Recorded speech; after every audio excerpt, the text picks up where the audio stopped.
Hey everybody, this is Renae from The Space Between, and you are listening to The Space Between podcast, the show that lets you listen to how the fans feel about the music, the art behind over 30 years of the Dave Matthews Band. Stay tuned.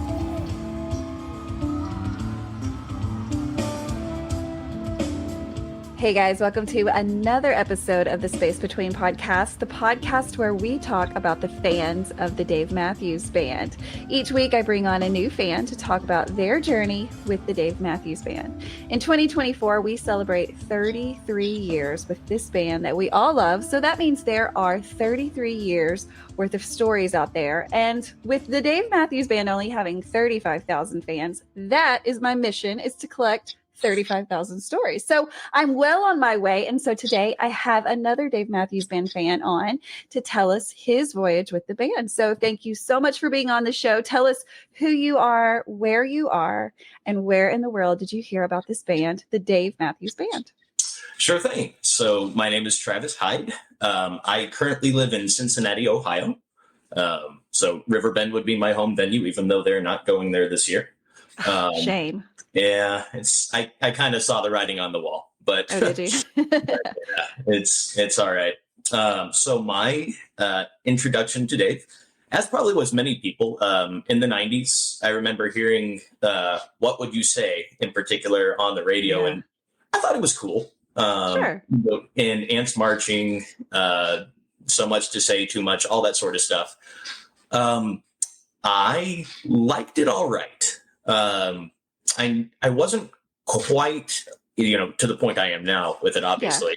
Yeah. I did largely write them off as kind of a, the little hillbilly country adjacent. Yes, I understand. Yeah. And so I heard about people getting really into them. But, I didn't go down that route. In my earlier years, I was and I still am. I listen to a lot heavier music. In the 90s, I loved me some Metallica. I got really big into Tool, Primus, all that sort of stuff. Just really into it. And I grew up as a musician myself. Awesome. I played the piano.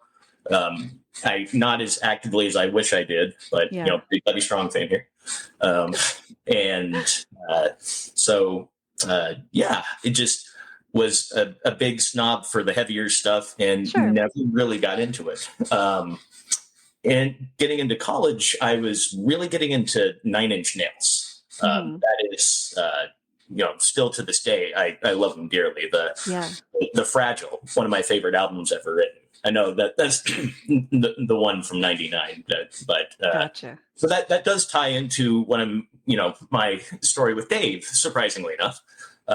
So when I was going to college, I went to college in Texas, where I'm originally from. And which college? So I started at Texas Tech. Yes. Yes. The Red Raiders, right? The Red Raiders. Is that right? Ooh. Yep. Correct. Well done. I'm from Texas. It wasn't too much of a reach for me to come up with that. Oh, okay. Well, there you go. Yeah. But I finished college where I actually believe Jeff Coffin got his master's at the University of North Texas. Oh, wow. Yes. Yeah. So that's amazing. Yeah. I had moved there and I had a bunch of friends and all that, but I was needing roommates and I had made friends with, somebody from just connected through old high school friends and all that sort of stuff. And we, somehow ended up being roommates. And this was back in the days of AOL Instant Messenger. Oh, yeah. And, yeah. That was like the coolest thing, right? It was at the time. So cool. Totally got a message. Yep. Such a big deal to hear that sound, right? I can remember that sound. Yep. Yep.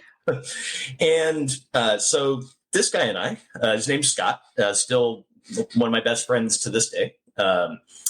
He and I realized that each other really loved music. And so it was important that we start sharing music. And I think at this point in time, we were using, I don't know if we were using iTunes or we were using something and sending each other MP3 files because that's what you did back then. Right. Back in the back old in the day. Yeah. Back in the olden days. Yeah. So at this point, Nine Inch Nails is my favorite. And he's like, well, Dave Matthews Band is my favorite. And I was like, oh, yeah. Okay. Oh dear. Yeah. Is this like, going to work? yeah. I was like this. But he really, really had a passion for him. Mm-hmm. And I was, but I'll give anything a try Sure. to a fault at some point. Yes, yes. Yeah. But I sent him some Nine Inch Nails stuff, and he absolutely loved it. And I was like, well, the guy who loves Dave Matthews Band really loves this. That's okay. I guess I need to do the same. Yeah. And I'm pretty sure the first few songs he sent me were, so this was 2000, I want to say 2004, 2004 or 5. Oh yeah, it was 2005, right before Stand Up came out. And he was sending me stuff mostly from Crowded Streets. So I think one of the first songs he sent me was Halloween, because he was like, you like the heavier stuff, you want. Yeah, that makes sense. Yeah. So, and I was like, whoa, what on earth? Yeah. Totally different Dave Matthews Band than what you thought you knew, right? Yeah. I was like, this guy's growling. What's going on here? Yes. Yes. This gets wild. So I was receptive to it. And I know early on he sent me Two Step and all that stuff. And I was liking it. So it's funny. I do remember though, one of the songs he early on sent me that is not a song that, most any of us at this point admit we like, because it's very taboo in the community to say we like I Did It. I mean, I like it. I'll go on record by saying it too. Oh, there you go. Okay, good for you.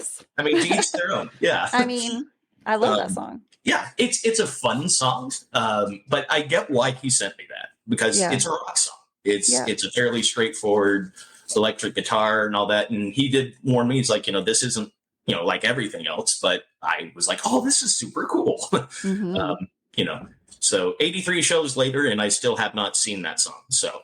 Oh yeah, I don't think a lot of people have. I mean, I don't know. I don't have the hub or the almanac pulled up, but like, do you know when the last time that was played? I think it was played in the mid 2010s, like 2014. Wow, so it's been a while. It's been a hot minute. Yeah. Oh my goodness.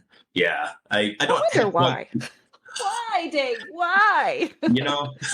I wonder why on a lot of those, but it's we definitely need to sit down with Dave and the boys just to get some things cleared out, right? Like we're not saying anything of how to do your job. We just need some answers on why you came out with some great songs and why we never get to hear it. I'm like, why hasn't Snow Outside been played in 5 years? I mean, I don't know. I'm sure there's got to be a reason, and I want to know. I would not hate knowing that myself. We'll try. Yeah.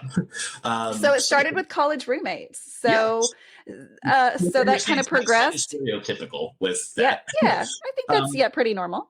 So what happened then was this was 2005, and both Nine Inch Nails and Dave Matthews Band were touring, as Dave always does, and Nine Inch Nails hadn't done in a while, but they had a new album that came out that year with Teeth, and they were touring for that. And so he and I made a deal.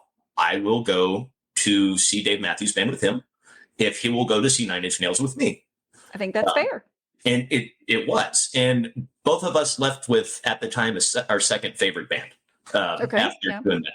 My first show was in Dallas at the Coca-Cola Southwestern Bell Yellow Pages Supercenter.com Gexa whatever thing. Whatever it was. It was then, and they played. It's funny though, because like he had been mostly introducing me to. He said, just focus on the album Crash, because that's the one that you're most likely to hear the most things from.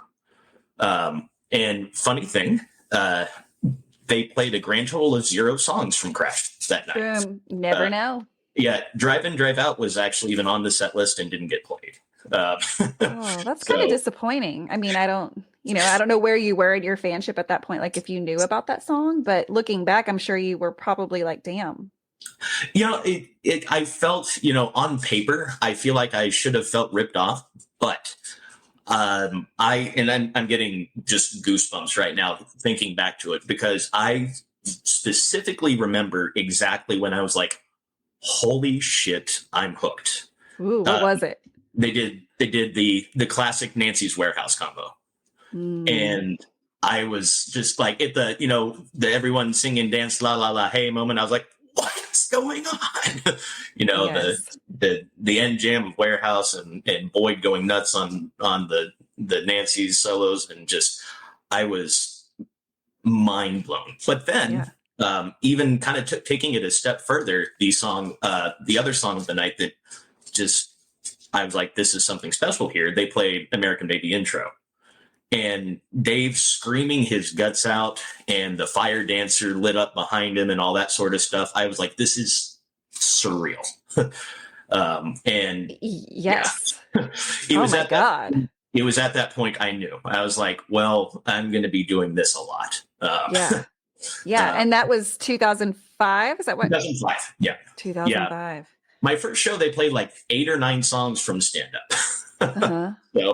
Which historically not my favorite album, but it does have some things from it that I think really hit well. So for sure, I guess they did the right ones for me then. So yeah. So you said you're how many shows deep now?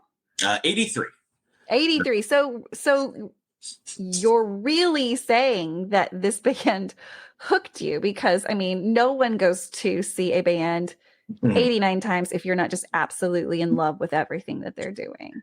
I mean, you've got to see the evolution of the band going in as early as you did. You've seen, people in and out. And so what are your thoughts on the evolution of the band? Are there some parts of the original band that you miss? And what do you think about the current present day band? So, no, those are very interesting and fun questions I could talk a lot about. Okay, so let's do it. So I played the viola. Cousin of the violin. And in all honesty, I know I'll get hate for this, but I'll come out and say it. Boy, sloppy. And you're the second person to say this on that show. So you. Oh, okay. Yeah. Whoever said it previously, I 1,000% agree with. He was fun. Whenever he cared, he brought a great energy that I loved. Seeing, Dave and him circling each other, looking into his eyes with, that could be really fun. And when he had his moments, they were really good.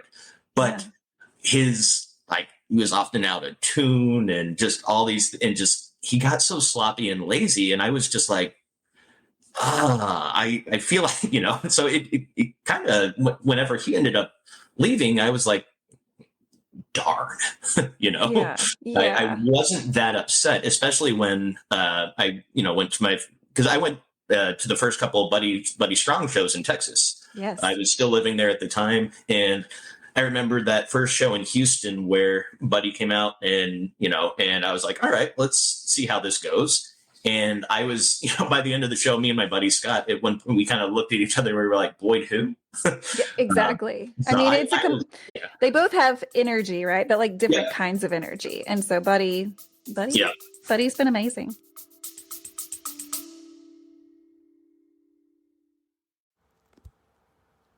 Hello, everybody. This is Dave Rich from the Eddie Casino Band out in Las Vegas. We're really excited to get this journey going, celebrating our music, our original music, on all platforms. We just released our first single over Labor Day weekend called Eddie Casino. If you're looking for new music, look out for our next single coming out to Spotify, YouTube, Instagram, Apple Music. These guys in the band are really excited to get started playing music for you all. If you like Tom Petty, Zach Brown, Jason Mraz, Dave Matthews Band, Rob Thomas, Jimmy Buffett, Pink Floyd, Stapleton, Bare Naked Ladies, Goose, Billy Strings, Sting and the Police. A ton of influences that we bring to the table. Hope you enjoy our music and look forward to seeing you soon live on stage.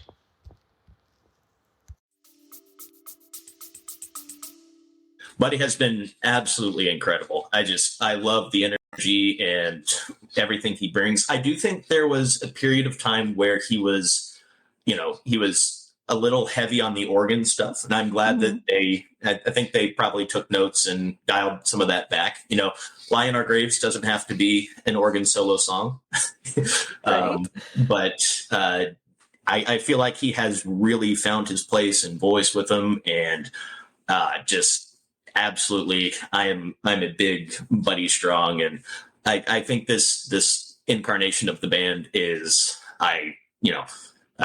absolutely love it. So it's wild to think, if we, not that we can compare this band with really any other band, but if you just look at like band structure, there's not a lot of bands that can be better than they ever were in the 33rd year, right? Like, first of all, there's not a lot of bands that can last 33 years, but the fact that this band, in my opinion, and it's only my opinion, but in my opinion, is the best they've ever been, is wild to me, right? Like, wild, but it also makes sense musically, right? Like, because and you can maybe speak to this as a musician, I think it's skill, right? Like, it's an art, it's something that you learn, and it's something that you can get better at with time. And obviously that's what everyone in this band has had, is a lot of time to really become masters at what they do. And I'll even go as far to say that Dave's voice has even gotten better with Dave's time. Voice is definitely better. I like it a little deeper and aged. The early, especially Under the Table, his voice, Under the Table, I love any song they play from that live, pretty much, with the exception of Love or Lay Down. That's I'm not calling it a bathroom song, but I know Jeff does Pretty Things on it now and all that. Oh, but yes. Lover, come on.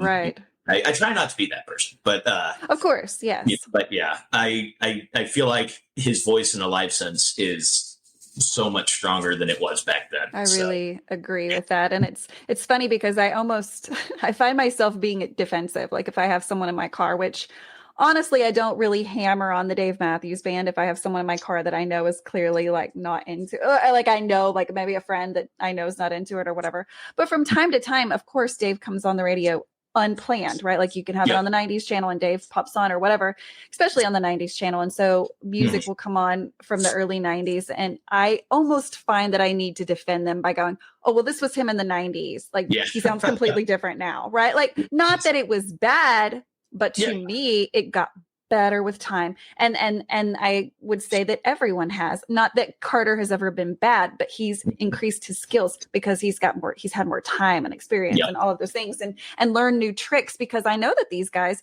even though they're masters, they like to play with other musicians. And when you play with other musicians, right, you can pull things from them and learn new techniques or whatever. And so, I mean, as a musician yourself, do you kind of agree with that like the more you kind of baby your talent and explore other people that may have those same talents, you can grow as a musician? Yes. So I will even go so far as to say, like I said, clearly I'm a Buddy Strong fan. And I just, that's the energy and life that he brought to the band. I will go so far as to say the best thing that ever happened to the band was getting Rashawn Ross with him. That's a strong statement, but I love that because I love him so much. And that's coming from, that's the super musician side of me, seeing what he has done and the influence he has had. And I'll be perfectly honest, like the most respect I've had for anyone in that band. My first time ever to be in the pit for a show was actually only a couple of years ago at the 2021 Gorge. Awesome. on night 3. Well, whenever they were, Carter and Stefan weren't there. Yes. The busiest man on that stage was Rashawn Ross. I was standing right in front of him, watching him give cues to Tony on bass, and even throwing out to Buddy when he was on drums. Yeah. He was directing that whole show. Wow. And just the influence that he has had on everything. I mean, it may not be true, but I speculate that he has had the most positive influence on their growth as musicians in the band. Yeah, no, I love that statement. And I want to say, obviously, I don't know everything about the Dave Matthews Band, but I have heard other people say that Rashawn has some kind of experience like that, like in managing people, right? Or like producing people, right? Or like whatever the word is. But so I think that is a skill that he has outside of being a musician, but like in the business, he can organize and tell people when and do all of those things. So, you know, each one of them have so many hidden talents that we don't even know about, because who would have thought, I didn't know, I don't know if you knew, but who would have ever thought that Buddy could have filled in, you know, I say that in quotation marks, for Carter, right? Like who knew? I remember that night one, whenever, you know, they were playing Buddy on keyboard, you know, everyone in the band except for, you know, Carter and Stefan. And then, you know, Dave says to the crowd, is like, well, how about we just have Buddy Strong go play drums since he can do everything? And we all laughed. Yeah, because we thought it was a joke, right? And Buddy starts walking over to the drums, and we were all like, what is going on here? This is wild. Exactly. And he just, I was so impressed with him that day. I mean, that whole weekend was amazing. And he very much salvaged, you know, I'm not sure they could have done what they did or even made it close to as good as they did without him. I will say, though, I mean, Robert Randolph being there that weekend was also amazing. So, yeah. I mean, what a great year when it could have been, it had the makings to kind of be a disappointment for so many fans going. But, you know, instead of that point of view, I look at it as a once in a lifetime opportunity to get to see things that have never happened before. So how fortunate you were to be there, right? Like that's how I feel about it. I mean, if it's hard to say, here's my definitive top 5, you know, favorite live moments of the band ever, especially when you've seen them as much as I have, and I'm guessing you have as well. Not as many as you. You'll get there. Unless we're counting Couch Tour, and then I've been to 1 million. Oh, yeah. I Couch Tour a fair amount, yeah. But just that closing on night 2 when they had the Randolph band out there and they did I Want to Take You Higher by, I think that's a Sly original. Just one of the, just the energy and everybody there. I just was like, you know, this, you could feel it. You can feel that energy, and that's amazing. Like when it can get, and that's a thing that music can do for so many people, and why I think it's a hook for so many people is because it's not just for your ears, it's for your heart, it's for your soul. Like you can feel it, you get goosebumps, right? Like your body has a reaction to this music. And I love other people that get that same feeling from music, because it sounds crazy until it has happened to you, until you've had that connection, and then you're like, it's a chase for it to happen again, right? And that's something that I can always get from the band. Every time, and even sometimes on songs that surprise me, like, you know, I'm not that big of a fan of that song, and then you hear it and they play it a little bit different, and you're like, oh shit, I really love that version of that song, right? So it's wild. I love it so much. So let's talk about the community. So obviously you were introduced to this band by a friend. Now, is this friend still part of your life, or was that just a college relationship? Absolutely. So he and I got to do a very special thing for us last year. You know, as you know, it's a rite of passage of the proper pilgrimage to go to the Gorge. Yes. And that is something that we always, you know, we had talked about, and it was like, wouldn't it be cool if, you know, we got to do this together? And we finally did it together last year.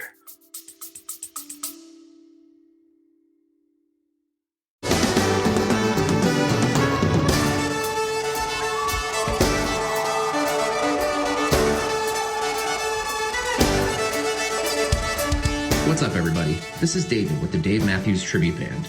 We're a nationally touring tribute to DMB, playing shows all over the country and beyond.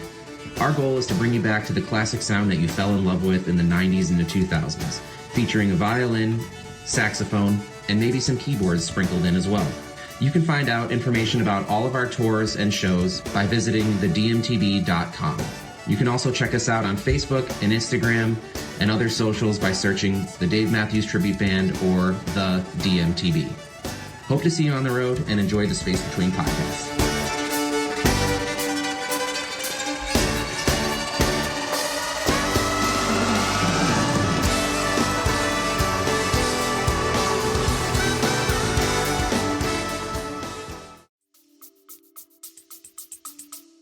Wow. So what do you think? I want a full report because everybody has a different thing. Like, so that what was did you my like? third gorge. Okay. That was your third time, but first time together. Our first time together. Yeah. Gotcha. And it was just unbelievably special. We did it. You may have heard of the Gorge Charter Bus Group. Oh yeah. I've never been on it, but I've heard. Okay, so I know there are some people that will say, camping is the only way to go. No, I will disagree. Yeah, the way that I like to do it is with I've made amazing friends, friends for life type of people that I've seen at all the shows that I went to after it, and you always have a great friend there, but that is the way I do it. They bus us back and forth from the hotel in Ephrata each day. We get to go, and in the morning I like to, because I'm an East Coast person, so my internal clock is wired to be up early. But guess what's there aren't people in the hot tub at the hotel at 5 a.m. at 5 a.m. And I'm very enthusiastic, energetic, all that fun stuff it shows, and so it takes a toll on your feet. It does. But being able to spend the morning in a hot tub with foot jets rejuvenating you, and then go have a continental breakfast after a hot shower, and that you didn't have to cook. That I did not have to cook. Look at that. Yeah, and around 100 of some of the greatest people I've ever met. Big call out to Tim Mason and Patty and Eric Hoberline and all those folks that run it. Just amazing people. And I'm definitely doing the Gorge that way this year, and we're also doing an Alpine bus this year. So that's amazing. I love that. And I'm glad that you bring that up, because there are so many options when it comes to how you do a concert, right? Like, you would think there's one way. You go, you tailgate in your car, and then you go to a show and you leave. No. That's just one way, right? But there are multiple ways and a bus, who doesn't want to take a bus to any concert? It's just like the pre-party. A bus with a liquor license, by the way. Holy shit. So it really is the pre-party to the pre-party, right? They get us out there. The bus loads up at like 1:30 in the afternoon. We go out there.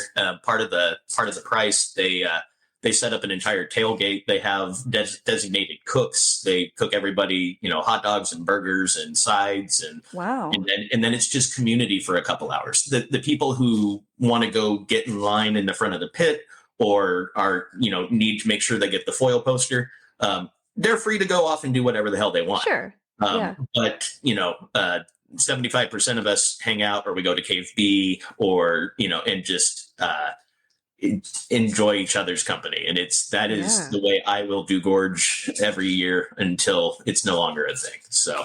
Yeah, no, that sounds amazing. I'm again so glad that you brought that up, because I wasn't aware of that. There are so many things when it comes to the Gorge. Oh, they leave from Seattle.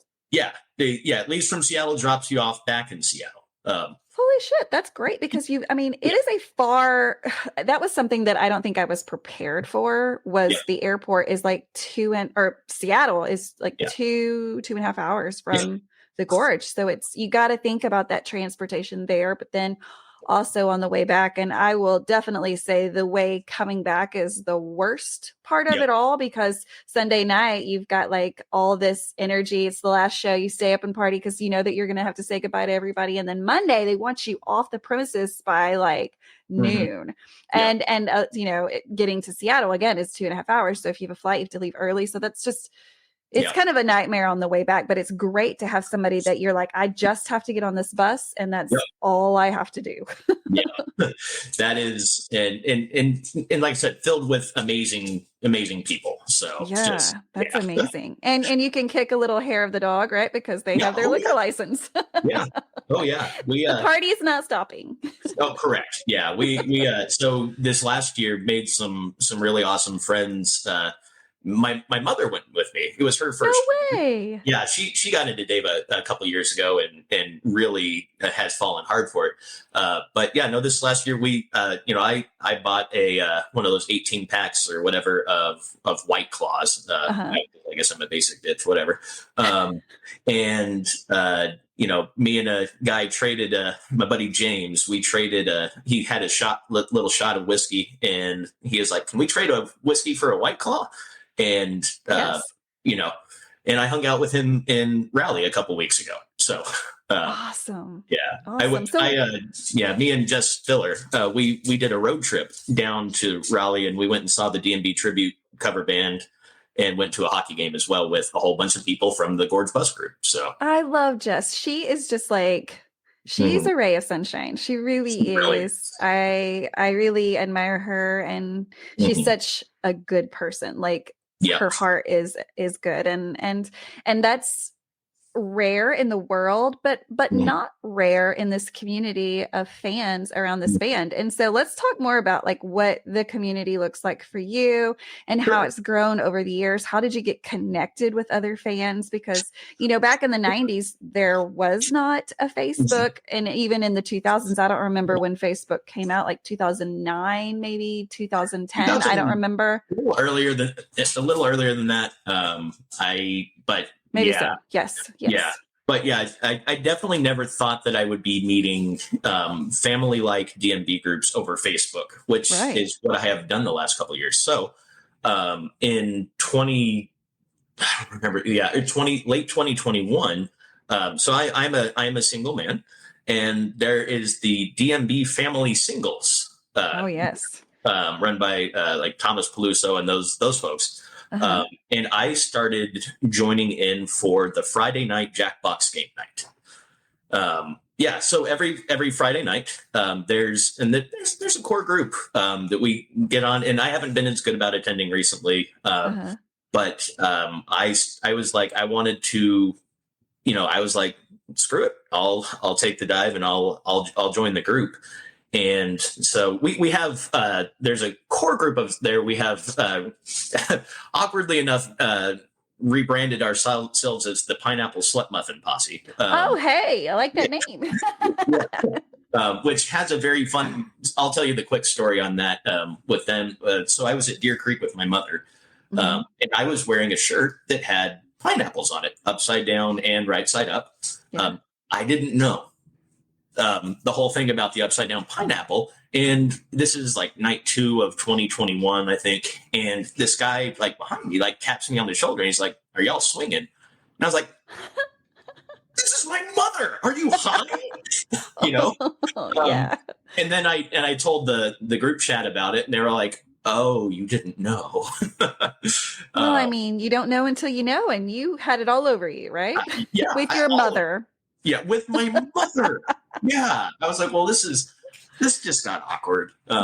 So, but, group jokes morph into things. So, exactly. Now it's funny.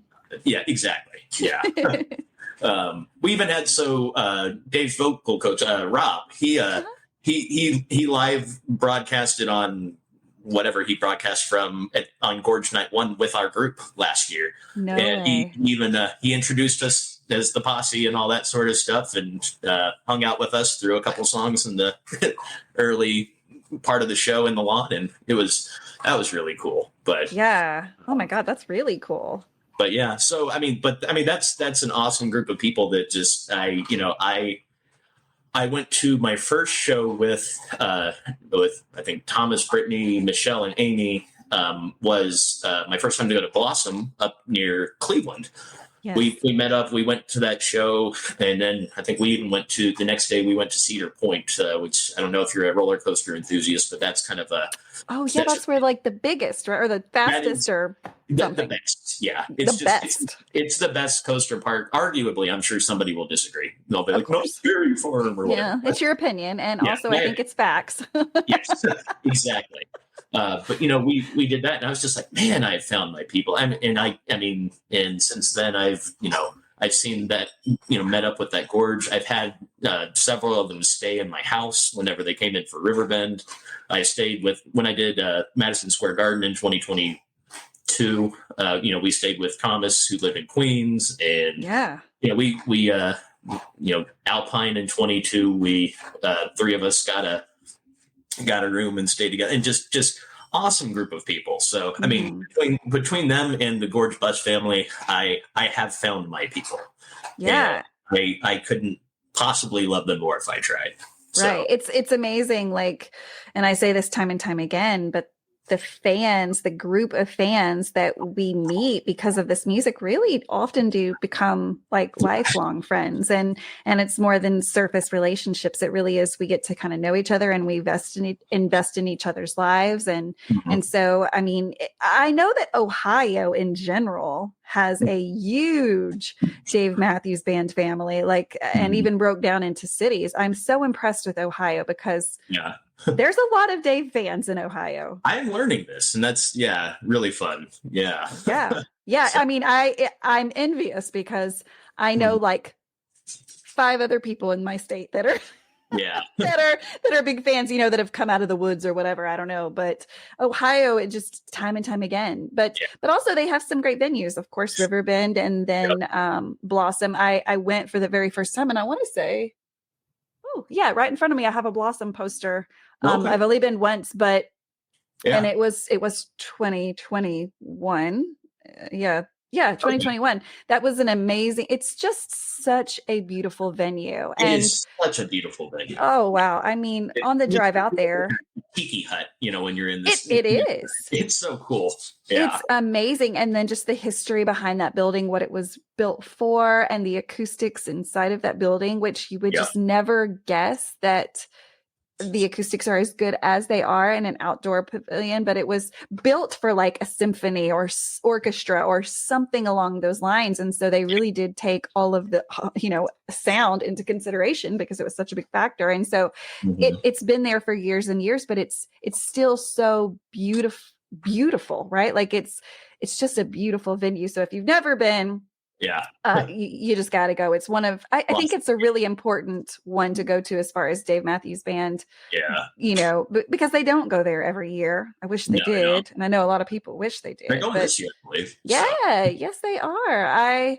It's definitely one of those highlight venues. And simply just because I remember going out there, and I was, it's all strange to me, but I remember thinking, this is where they're going to dump my body, because it's like forever around and around. It feels like in the middle of the woods, and then all of a sudden, boom, you're here, and you're like, wait, what? It's in a state park or something. Like so it's wild, but I love that venue, and so I'm excited that they're back there again this year. I know a lot of people are excited. So what does 2024 look like for you? Have you penciled in some things, or this year is wild. Well, I'm cutting back this year. So I'm only doing 14 shows. How hard that must be. I know that's okay. So to put it in to give a little reference here. So something I've mentioned to you that I have not mentioned yet that I will share was so through the later part of the 2000s and through the 2010s, I was quite the heavy crystal meth addict. That is bad news bears. It doesn't leave you with a lot of your soul, and it doesn't leave you with a lot of money as well. But once I got away from that and realized that I was afraid when I kicked that habit, because for a lot of years I would definitely be very high when I was going to shows, and certainly thought that I was innately a fun person at them, but I definitely had help. And I was scared that when I got away from that, I was, my whole joy of shows wouldn't be there anymore. And lucky for me, it was there all along, and thank God, because I was genuinely terrified. I was like, this is, I'm going to lose, a huge part of the only thing for a lot of years that I ever genuinely enjoyed. So so, once I got away from that and got my life together, got, really good job, all that sort of fun stuff. And I was like, hey, I'm not blowing all of my money on drugs. I can travel. Wow. Yes. So I toyed in, in 2020, I was going to go to a bunch of shows, but obviously that didn't happen. But then in 2021, I'm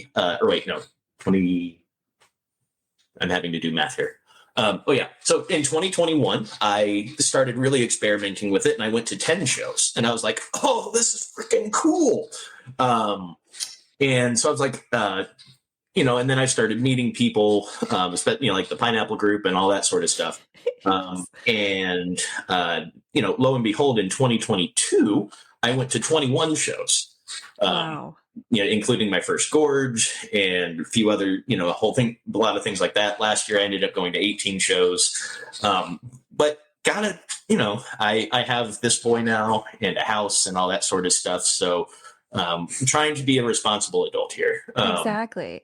Yeah. Now, we can totally edit this part out if this is something you don't want to talk about, or if it's not valid. But when you were trying to get away from drugs, was there part of the music, or was there part of the community that was helpful in doing that? Because I can't imagine that was an easy thing to do, because it had consumed so much of you. Without a doubt, the hardest thing I've ever done was getting away from that. Of course. Moving really was a big part of that. That's one of the big reasons I moved from Texas to Ohio, is because it was like, hey, this lifestyle's going to kill me. Yes. Yes. And, I had some great friends here who, Captain, settle down, who, I was able to get on my feet with and all that sort of stuff.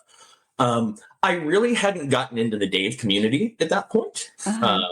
I had some other friends. So I have a kind of an OG group that, we started and they're good non-drug using people and all that sort of stuff. Yeah. I would meet with them, and we started going to Riverbend with the friends I moved in with in like 2018 is when I'm here. But we were meeting up like 7 or 8 of us every year, and we would go to the Riverbend show also. So that's now my SPAC group. We get an Airbnb, and we really have a good old time there. But that was really my community at that point. And so I didn't really dive into the Dave communities that I'm with now until after. And I think part of it was I had gotten to a point where I was respecting myself a lot more again. And I had, moving away from Texas, where my best friend Scott, he and I over the years, we still, we get to, have a few would get out an Excel sheet, and we would rank the entire DMB catalog, start to finish, of our favorites. I like that. Oh, it's fun. So for me right now, and for a couple years running, it's still, you never know at number 1, and that girl is you at number 150 something. I mean, I really feel like you need to email me the list just so I can look at it. I would love you have it. Do I? You're like, yes. Yes. I review it daily. So if anybody, the way, everyone does it. The way we do it, actually, though, you get all the albums, you rank the albums one at a time, and then each album gets a different color coding, and then you put it in reverse order, and then you only look at all of the song, so it'll be like your least favorite song off each album is what you're looking at. Okay. And you go in reverse order. So you say, what is your least favorite one? You grab it, you move it to the next available cell, move the rest of them up. And so you're always comparing it.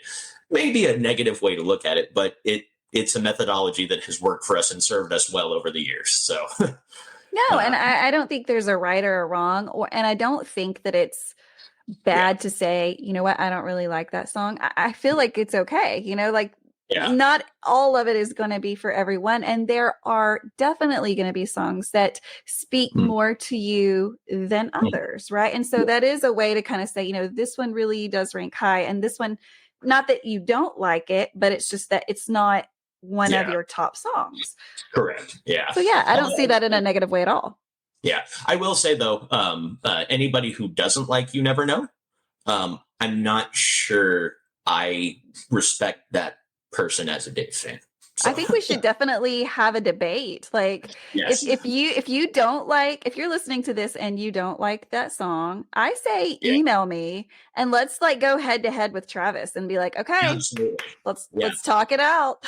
I want to hear the reason why. And I think I sent you this. I even love that song. I paid a music analyst friend of mine to do it ended up being a 48-minute musical analysis of the song. It's up on YouTube, and it was very reaffirming to me because I was, I think you did send that to me, and I watched it, and I was like, wow, I had never heard basically kind of like a non. I don't want to say like non-fan because I don't know if she's a fan, but like the thing. So she was I got into her because she did a whole series analyzing the Downward Spiral by 9 Inch Nails, and I was like, her voice and her understanding and her way, because like what she does is she connects your emotional response with the science behind the music and explains it all that way. And so when I got into her community through Discord and all that sort of stuff, and I approached her, I was like, hey, there's a song that's incredibly special to me, and I'm not expecting this to be a band you like or know, but listen to the song and let me know. And she was kind of like, holy shit, I would never have thought myself a Dave Matthews Band song, but I can do something for you on this. Oh, wow. So had she ever heard it, or was she aware, or was this all new to her? You Never Know before. Okay. Yeah. Wow. So that kind of makes the story more beautiful, though, is she she had never heard it before. And so I think sometimes it is easier to break down something when you are completely like non-biased, right? Like you don't care whether or not, whatever. And so, I thought it was interesting. And I actually shared that with another group, a DMB group of mine, and they had seen it before. So I think that was a video that a lot of people really enjoyed, how deep of a dive it kind of went into. It has on YouTube, I think it has like 23,000 views or something like that. And that's almost 2/3 of Dave's fan base, right? So exactly. But yeah, if you it would be, so if you search on YouTube, You Never Know musical analysis, it would be it'll be one of the first ones that comes up, and the author, it'll be by Ixie Music, IXI. Perfect. So, yeah. Perfect. Definitely check it out. I think it's worth a listen to. I mean, again, like I think it's really cool from an outside perspective to look into a song and go, here's what I see. It's super validating whenever you hear someone who even, and I was doing like private ear training lessons with her as well, just to like, help me, pick back up on a lot of the musical skills that I had kind of let go over the years. Yeah. And we would actually, as we had like a 45-minute session each month, and we started listening to Before These Crowded Streets and breaking down stuff in that during those lessons. Fun, right? And like, it was so cool to hear another, a non-biased person just really, really digging, stuff. I mean, to this day, she definitely doesn't love the band and all that, but she has an insane respect for their musical abilities, and especially Carter. My God. So I think it was just a validation of your feelings and thoughts, but also like that you're right. Yeah. You're right. I felt validated, seen, all whatever you want to say. All the things, right? But like, it is nice to hear someone that is not a fan or is not aware or whatever their case may be go, you know what? Yeah. That is really, really good. Yeah. And just to, I think for anyone that knows anything about music or instruments in general, they could just watch them for the first time, just simply watching them and hearing them, obviously, and to go, oh, okay. Yeah. It's not for me, but like they are talented in what they do. Right. Yeah, absolutely. Yeah. It's amazing. Yeah. Well, I cannot thank you enough for, sharing your story. It, every time I hear a new story, it's wild to me because we're all listening to the exact same thing, but we've all gotten to it. We've all found it in different ways, and it's all done different things for us, right? Like it's all doing the same thing to all of us. Like we're listening to it, we're digesting it, but we all pull different things from it. You could pull some positive words or some affirmations or whatever, some goals like, oh, this is what I should be aspiring to do. It's amazing how many different things I hear that this band has done to, 35,000 people. Yep. Right? Exactly. So, I really do hope that we have this band for a long time. But again, if we don't have them for many more years, we do always have the music. And that's something that really does comfort me is knowing that it really can never be taken away from us. It's something that we'll hold near and dear to for so long because it is so much of who we are and has been there at times where we could never forget, and you've talked about some of that, just, whether it was, leaving something that was best for you to leave. And I'm sure that there are songs that you hear now, songs that, that you hear and you go, oh shit, like I've heard that, but I never really heard that. Right. That happens to me every couple of years. I mean, so You Never Know has been my favorite song for, a lot of years now. But I've gone through wild swings with songs where I'm like, this one it hit me at the right time. Like for a number of years, then this is going to sound wild, but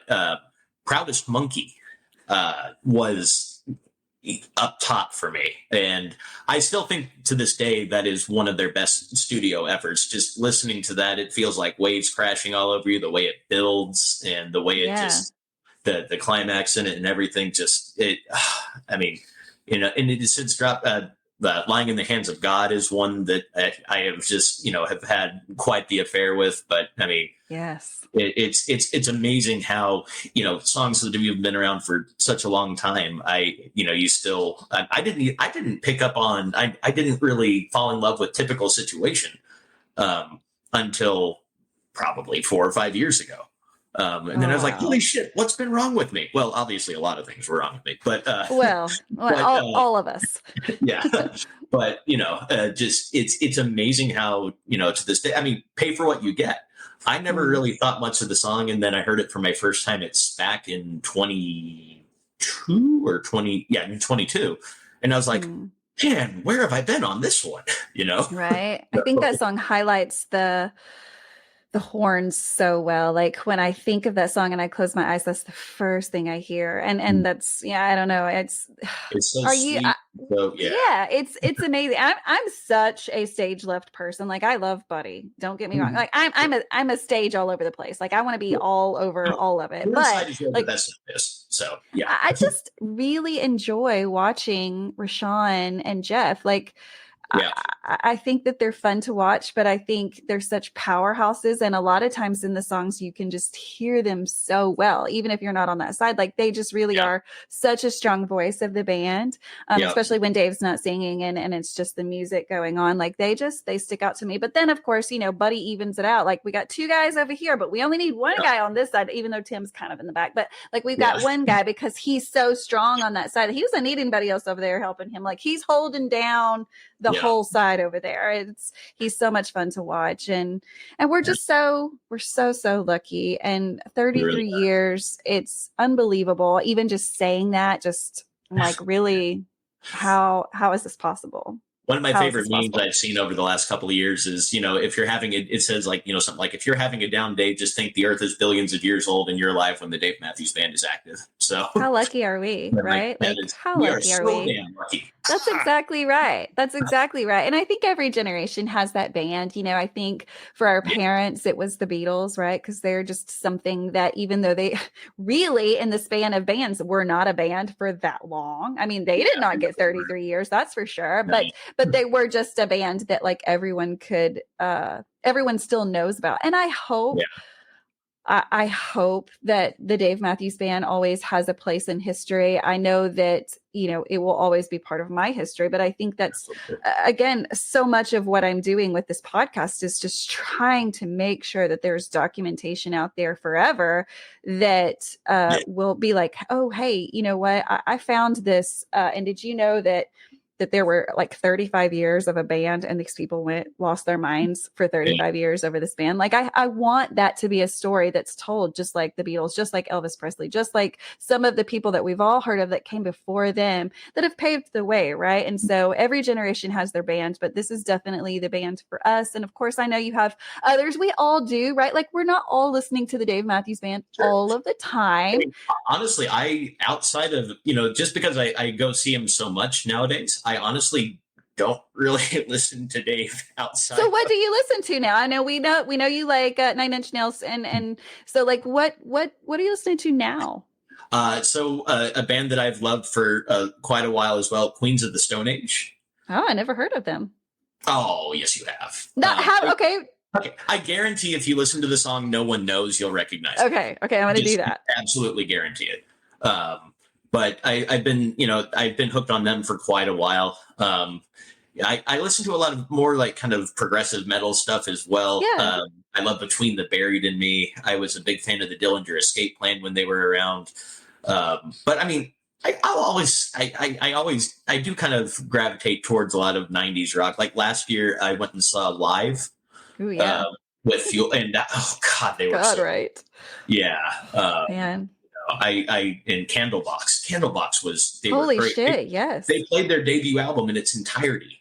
It was just right. Wow, that is the correct reaction. Yes. Yeah. Wow, I love that. I mean, because you don't hear a lot of bands doing that more now, but I want to say like Alanis Morissette did like a tour where she just did like cover, or basically the whole album from start to ending, and people just lost their shit on that because last year and the year before I saw her for the first time with Garbage.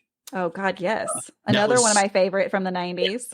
Yeah, ooh, I saw Matchbox 20 last year. So did I. Did that not change your life? Like I love them, and it was like they never even left my head, because when I think of Matchbox 20, I think of college. I think of the early 2000s and the late 90s, and I love that band. And funny story about Matchbox 20.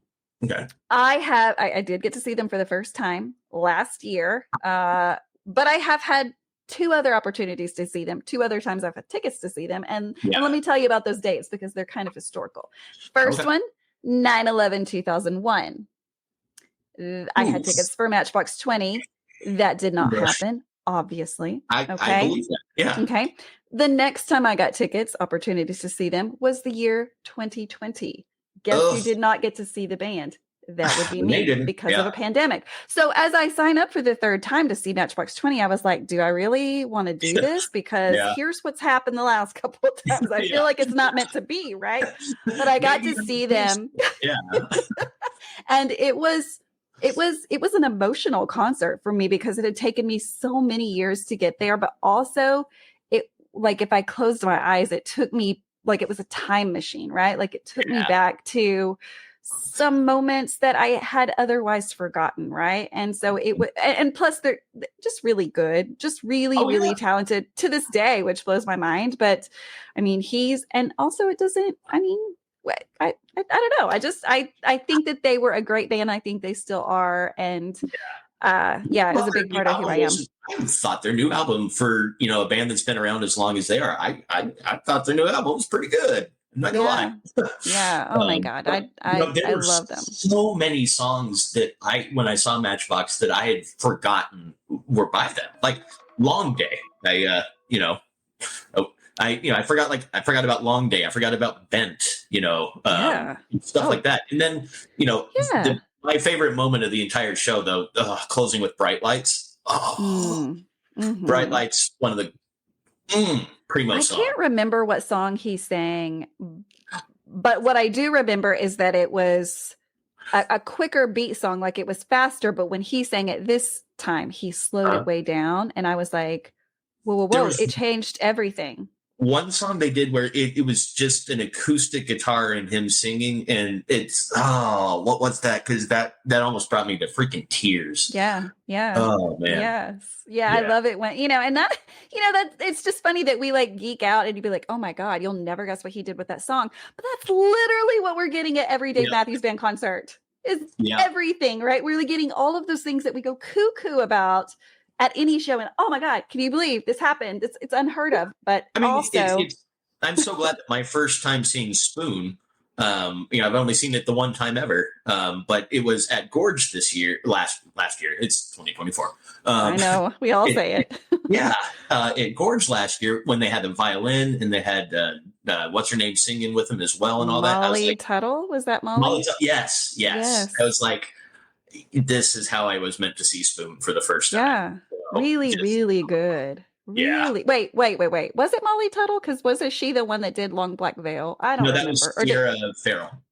Okay. Yes. I mean, there was a lot of magical things that happened at the Gorge. Yeah. It was amazing. It was amazing. But it's wild. I let's see. What am I listening to? Okay. I'm gonna go completely different than you because but I think this is a popular opinion right now. Like, I'm sorry, but Taylor Swift is slaying right now. Like, I love her. I'm a big Swiftie. And I know, like, whatever, but I love her. I think she's a musical genius. I think she's a poet. So I love her. The thing I'll say, and you can be angry at me for this. It's okay. I don't hate everything she does. I do wish that. I'll stop there. No, it's fine. No, because you know what? I'm going to guess everyone has your opinion. I don't know. I don't find her interesting, but she has one song that I think is an absolute banger, and I will play this on Touch Tunes wherever I go, and people are like, oh, this is the song by her you like? Why? What is it? Picture to Burn. Song's an absolute banger. I don't like about, I kind of wish that she would redo it just because at that point she was so country, right? Like I can hear that in my head. It's just another picture to burn. Like, and it's not the way she sounds now, right? But like, I do like the song. That to me feels super raw and maybe it was an act, but like that feels like raw and a little just more raw I'm not a huge country music fan, but that song as the kids say, it slaps. So it slaps. Look how cool you are saying all these 2024 words. I work with I have a couple people that work with me who are in their 20s, and so I learned things like saying, hey, that's straight fire, or that's bussin'. Bussin'. Yeah. And you get called Jit a lot. I don't know if anybody calls you Jit. Oh my God. Jit, bruh. Like, I don't even know what my name is anymore. Oh, okay. Bruh. Like, don't call me bruh. Like, no, the BRUH thing, especially when they say it like every 3 seconds, I'm like, bruh. Get off my lawn. I feel so stupid these days because like my son will say, that's just kind of mid. And I'm like, are you through like with the sentence? Like midway, mid, what? And he's just like, it's just mid. I'm like, what is that? What does that mean? Yeah. Mid is not a noun anymore. Apparently it's a noun. So it's so hard. But I mean, again, this happens in every generation. Like our parents were saying groovy and we were saying dude, which I also still say, but like we say dude all the time. It will forever be a word in my vocabulary. So, that's part of it. I never picked up on that's bad. I was like, that's bad. Because bad became synonymous with being cool. Oh, that's true. Yeah. Do you remember when fat was cool to say, but like PHAT? Pretty hot and tempting. Oh, yeah. Fat. Yeah. Fat. I mean, what? Yeah. I don't know. I need a class every year to be like, okay, what am I supposed to say and what can I not say anymore? Right? Like, I don't know anymore. It's a minefield. Be careful. Yeah. But dude, I can't. Dude, well, dude. Bruh. Jit, whoever, whatever. I can't thank you enough for coming on and sharing. Yeah. I want to sound super 2024. Apparently that's saying that your clothes are straight fire or something like that. Ooh. Yeah. Yes. So. Well, your shirt is straight fire because it is the Dave Matthews Band shirt. And it is a fire dancer. So it is straight fire. Ooh, I like the connection there. Well done.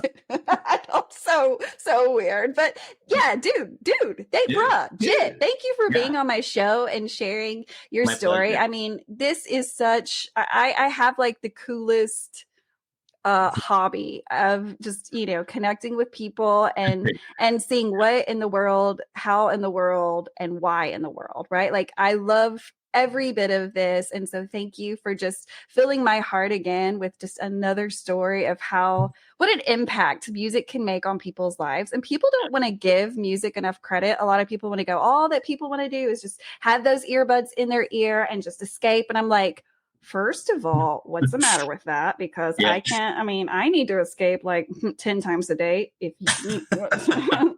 there's nothing wrong, but like, I think people should give music more credit on how much it really can help, how much it does help, how many lives it's saved. And I mean that in the most literal form. So, I just thank you for sharing your story. I know that a lot of people will listen to this and identify with it. So thank you for being open and just sharing how you found this band and what it's done for you. My pleasure. Thank you for having me. Yeah, absolutely. So guys, if you are listening to this on a podcast app, just know that you can watch this on YouTube. And so it's just simply under the Space Between podcast. But if you want to see who we have upcoming on the show, be sure to stay tuned on all the socials. We're on Facebook, Instagram, TikTok, all of the things, because we are straight fire dancers here. And I'm on all the socials like Bra and Jit. So definitely follow, like, and subscribe, guys. Does that totally 2024? I don't know. It sounded like my daughter. Like, subscribe, and comment below. It helps the channel a lot. Yes. Yeah. Oh my God. Travis, dude, thank you so much. And guys, be sure to stay tuned. Every week we have a new fan on to talk about their journey with this band that's been keeping us company for 33 years. So in the meantime, guys, peace, love, and Dave Matthews Band. Thank you, Travis. All right. Thank you.